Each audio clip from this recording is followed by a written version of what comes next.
Right now with Jay-Z, and I need every single one of you to lean in and really hear me on this one, we are watching in real time what has to be the most quiet, most brutal, most humiliating public unraveling of a hip-hop empire that we have ever witnessed.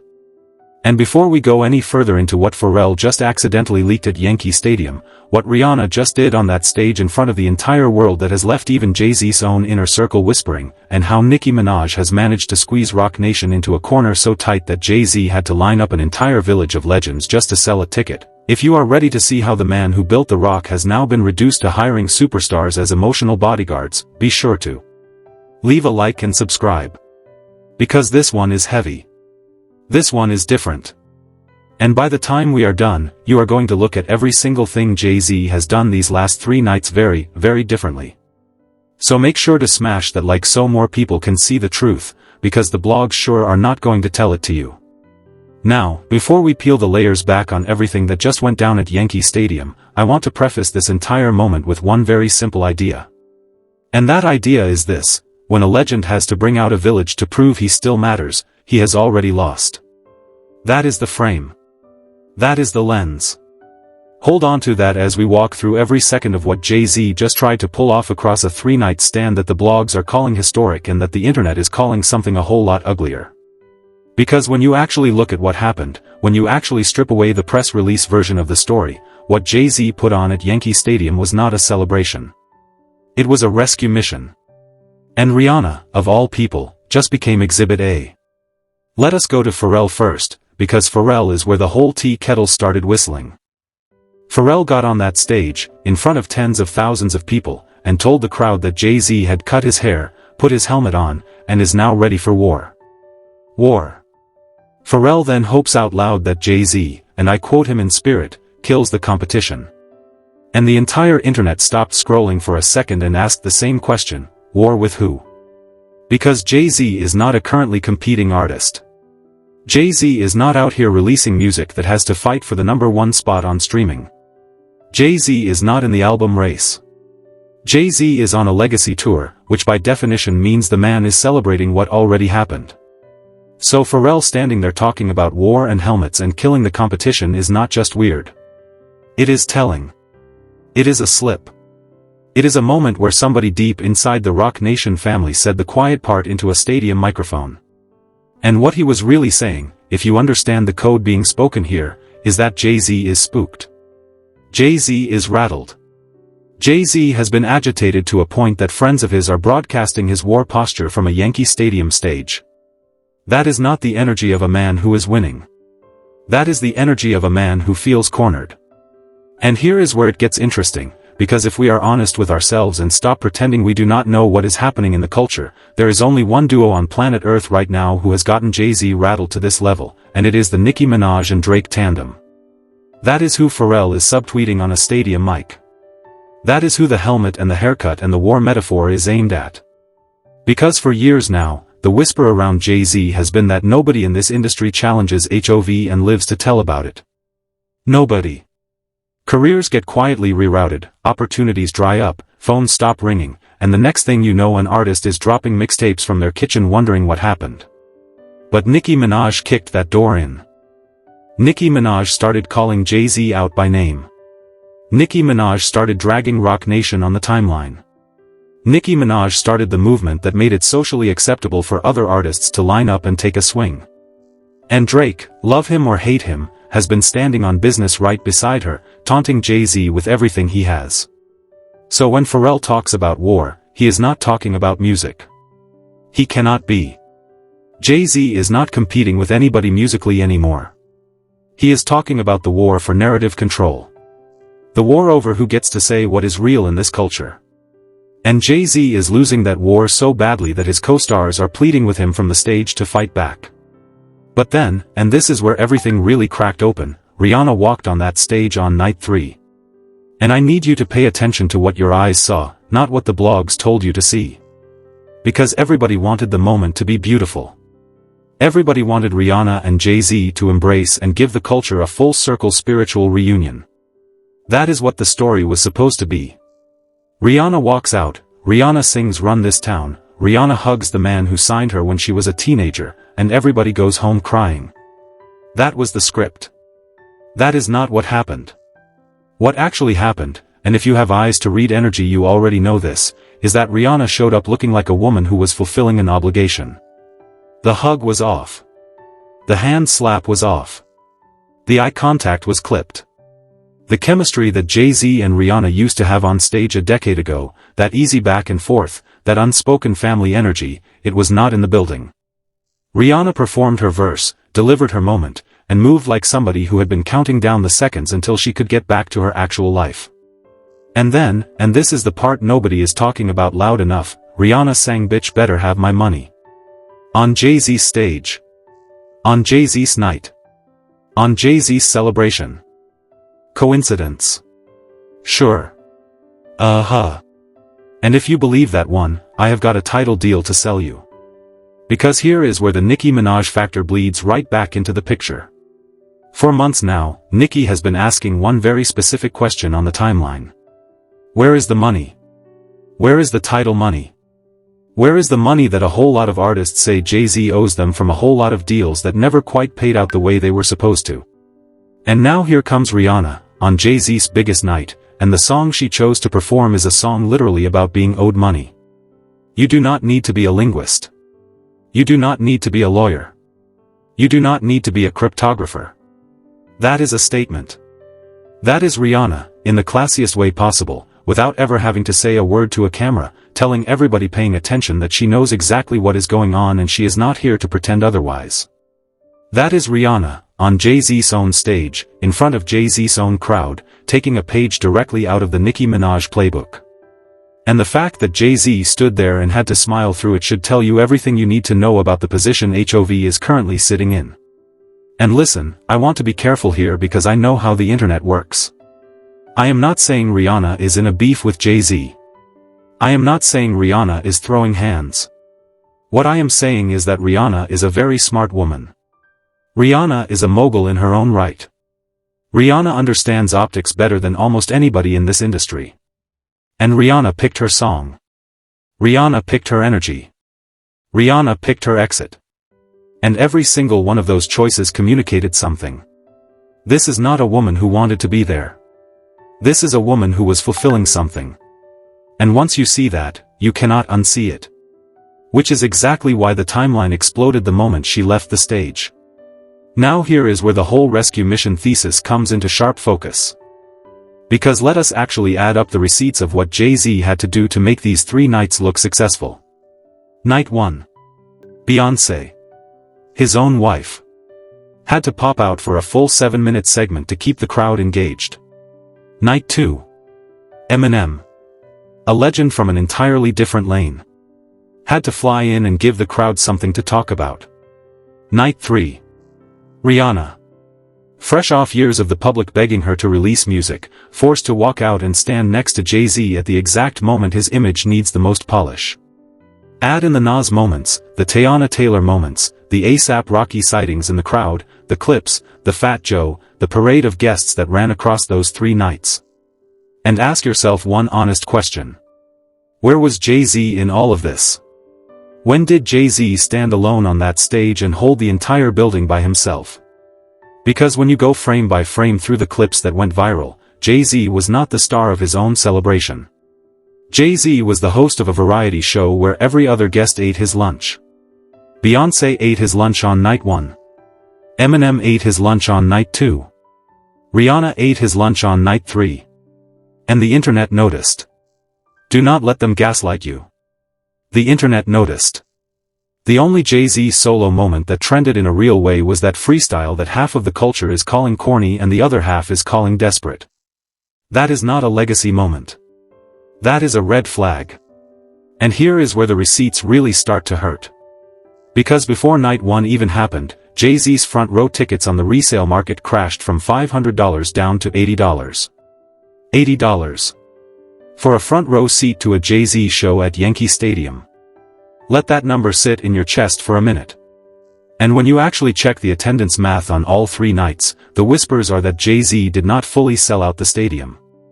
Yankee Stadium sits somewhere north of 52,000 people when it is configured for a concert like this. The numbers reported that are getting quietly leaked are in the low 40s.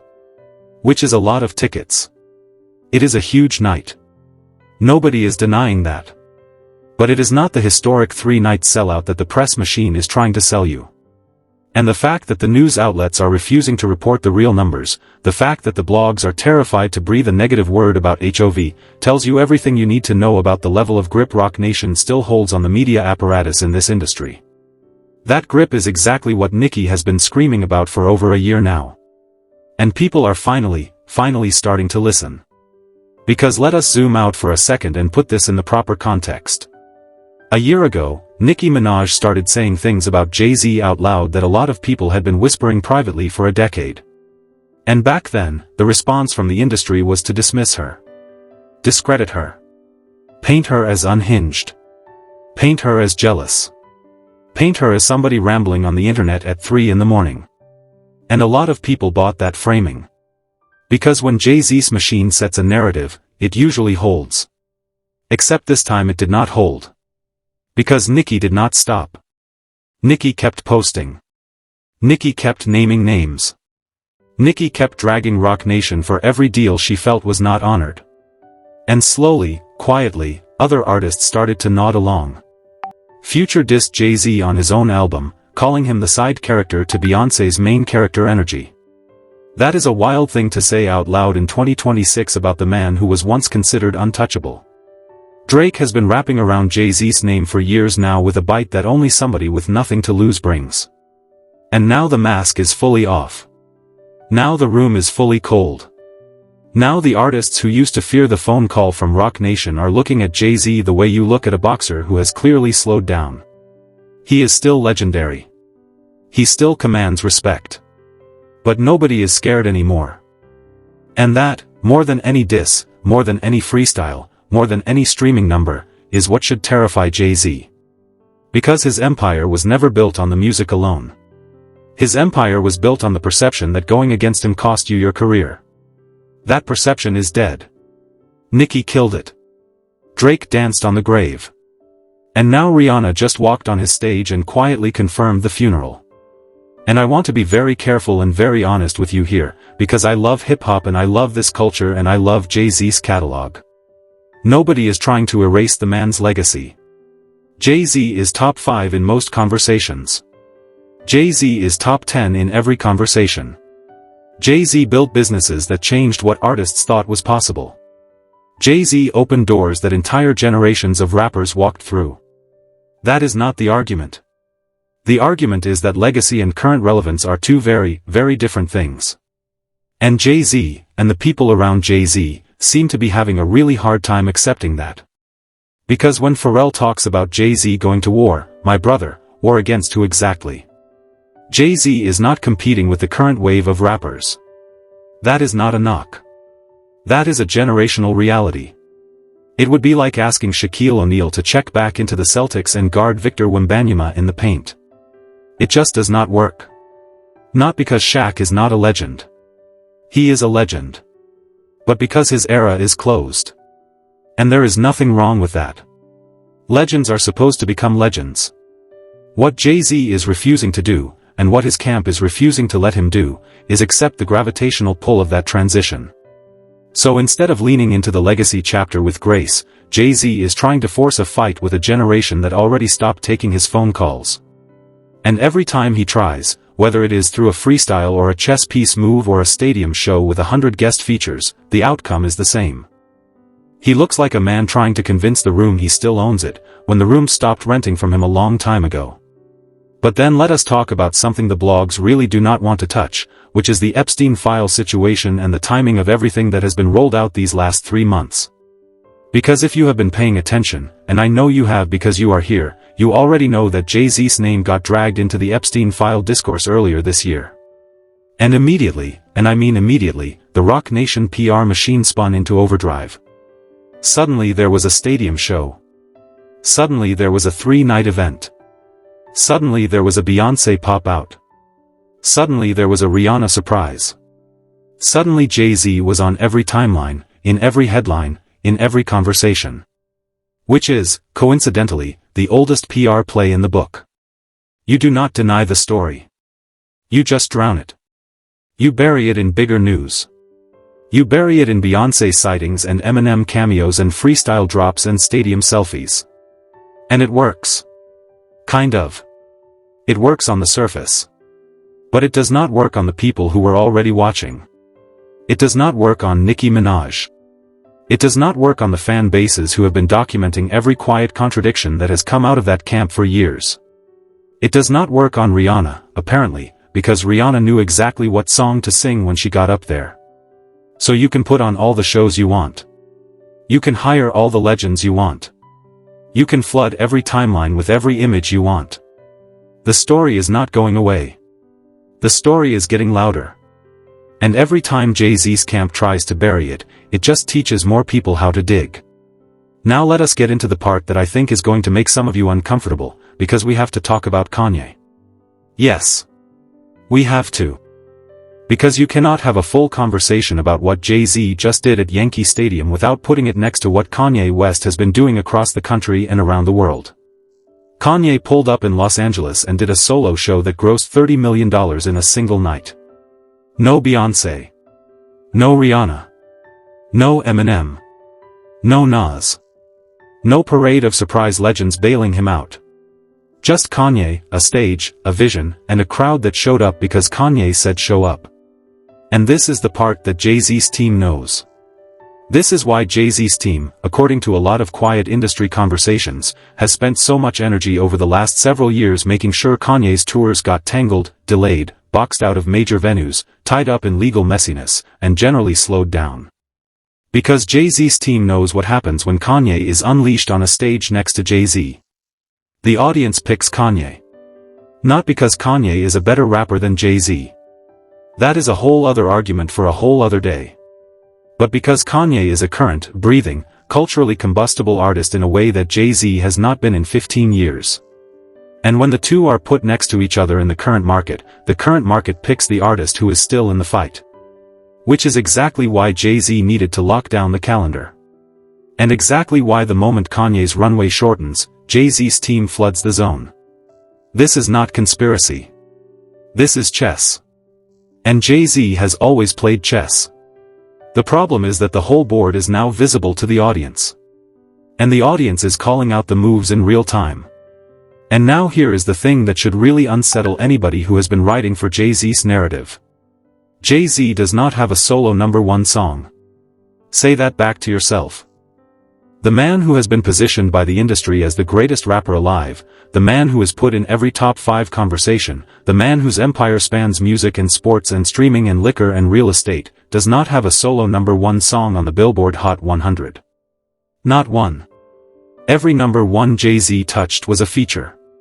Every #1 Jay-Z touched had another artist doing the heavy lifting. And for years the culture protected HOV from this uncomfortable stat because everybody else on his level had won and the polite thing to do was not to mention it. But now, in the same era where the culture spent years dragging Nicki Minaj for not having a solo #1 until she finally got one, the double standard is impossible to ignore. Because Nicki got dragged relentlessly. Nicki got mocked. Nicki got told she was overrated.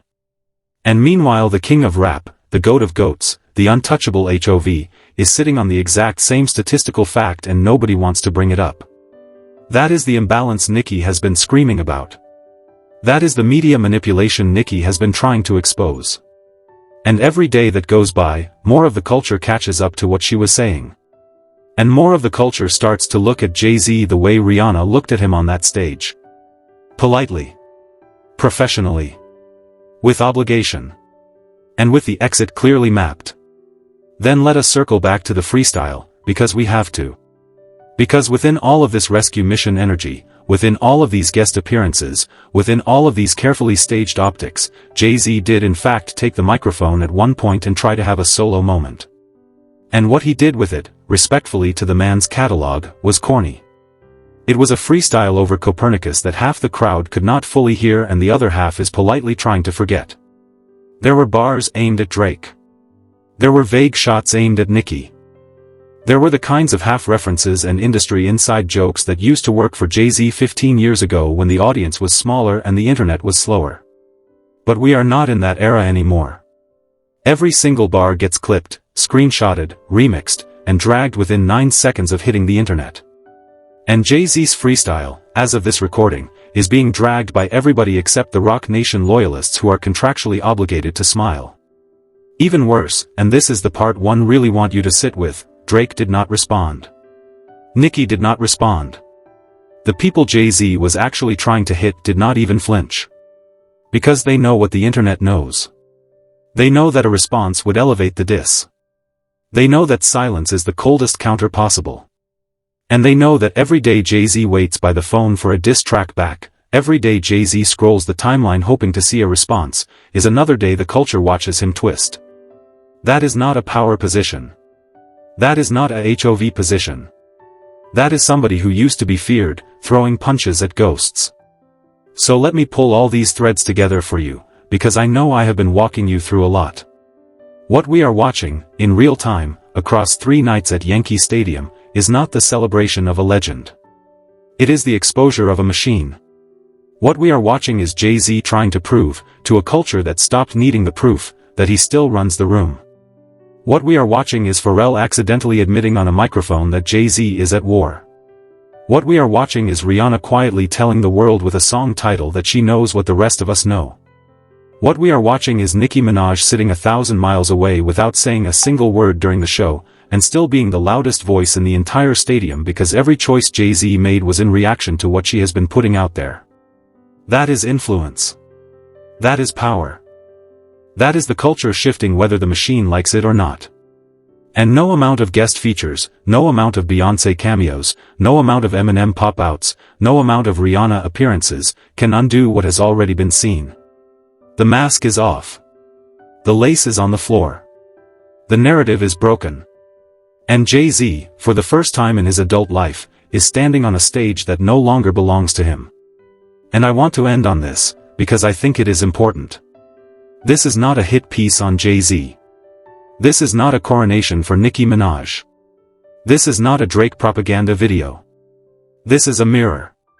This is us as a culture finally being asked to look at what we have been protecting, why we have been protecting it, and whether the story we have been told matches the story our own eyes have been showing us.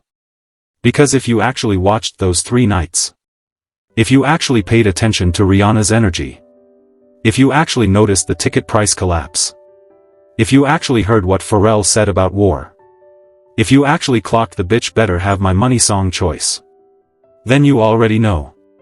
You already know that what you just watched was not a victory lap. It was a rescue mission. And rescue missions only happen when something is drowning. So the question is not whether Jay-Z is drowning. The question is whether the culture is finally willing to admit it. And whether we are finally ready to stop pretending we cannot see the tide coming in. So let me hear from you now, because I really want to know what you are thinking after all of that. Did you watch those 3 nights the same way I did? Did you see Rihanna's energy the way I saw it? Did Pharrell's war speech land in your ear the way it landed in mine? And do you think Jay-Z can actually reset from this, or do you think the culture has already moved on from HOV and it is just a matter of time before the rest of the industry catches up? Pop your issue in the comments. I read every one of them. And I promise you, some of the takes down there are going to be spicier than anything I said in this video. And now listen, if you made it to this point, thank you for rocking with me. You are truly the best, and I mean that.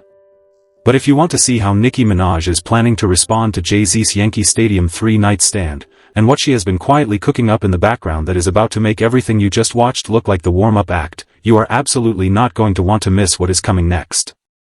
So go ahead and check out the suggested video, and I will see you over there.